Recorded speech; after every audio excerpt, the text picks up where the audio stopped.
சாந்தி. 25/3/2025 காலை முரளி. ஓம் சாந்தி. பாப் தாதா, மதுவனம். சாராம்சம்: இனிய குழந்தைகளே, தந்தையின் குழந்தைகளாகிய நீங்களே அதிபதிகள் ஆவீர்கள். நீங்கள் தந்தையிடம் அடைக்கலம் பெறவில்லை. ஒரு குழந்தை ஒரு பொழுதும் தனது தந்தையிடம் அடைக்கலம் பெறுவதில்லை.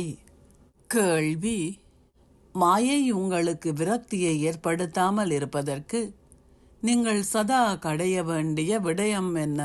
பதில்: நீங்கள் தந்தையிடம் வந்திருக்கின்றீர்கள். அவர் அசரீரியானவர் ஆயினும் அவர் எங்கள் பாபாவும் எங்கள் ஆசிரியரும் எங்கள் சத்குருவும் ஆவார். அசரீரியான தந்தையே அசரீரியான ஆத்மாக்களாகிய எங்களுக்கு கற்பிக்கின்றார். நீங்கள் இவ்விடயத்தை சதா கடைந்தால் உங்கள் சந்தோஷத்தின் கலைகள் உயரும்.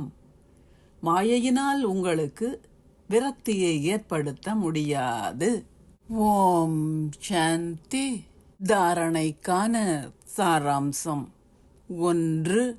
சினிமாவே நரகத்திற்கு செல்வதற்கான வழியாகும். எனவே நீங்கள் சினிமா படங்கள் பார்க்கக்கூடாது.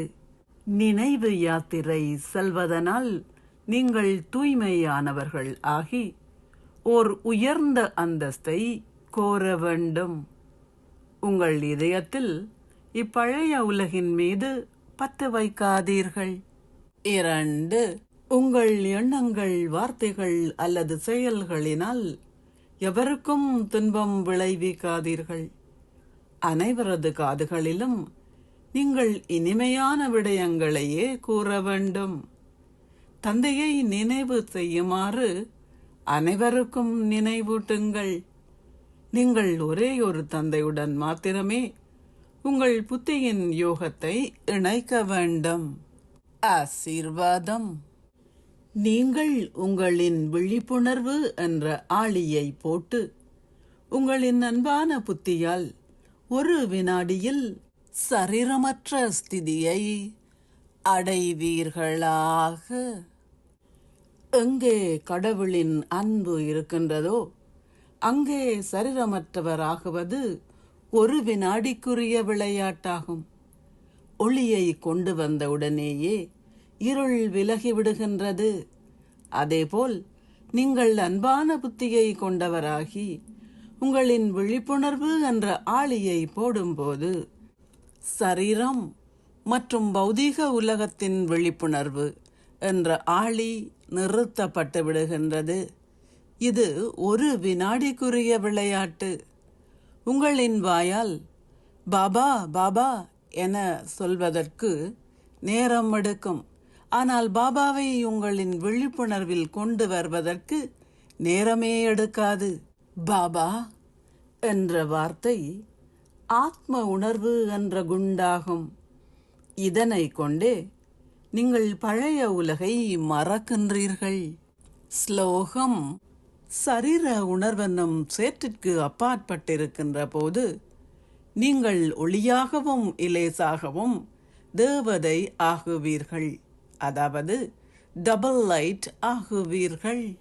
அவ்யக்த சமிக்ஞை: சத்தியம் மற்றும் நல்ல பண்புகளின் கலாச்சாரத்தை கடைபிடியுங்கள். தூய்மையை வேறு பிரித்தறிதல் என்றால் உங்களின் எண்ணங்கள், வார்த்தைகள், செயல்கள், உறவு முறைகள், தொடர்புகளில் தெய்வீகத்தன்மையை அனுபவம் செய்வதாகும். சிலர் கூறுவார்கள், நான் எப்போதும் சத்தியமே பேசுவேன். ஆனால் அவர்களின் வார்த்தைகளிலும் செயல்களிலும் தெய்வீகத்தன்மை எதுவும் இல்லாவிட்டால் அவர்களின் சத்தியத்தில் எந்தவிதமான உண்மையையும் மற்றவர்கள் உணரமாட்டார்கள். ஆகவே சத்தியத்தின் சக்தியால் தெய்வீகத்தன்மையை கிரகியுங்கள். நீங்கள் எதை சகித்து கொள்ள வேண்டியிருந்தாலும் பயப்படாதீர்கள். காலத்திற்கேற்ப சத்தியம் இயல்பாகவே வெளிப்படுத்தப்படும். ஓம் சாந்தி. நன்றிகள் பாபா. உலகை படைத்தது நீ அல்லவோ, வரங்களை வழங்கும் வள்ளல் அல்லவோ, உலகை படைப்பது நீ அல்லவோ, வரங்களை வழங்கும் வள்ளல் அல்லவோ, உன்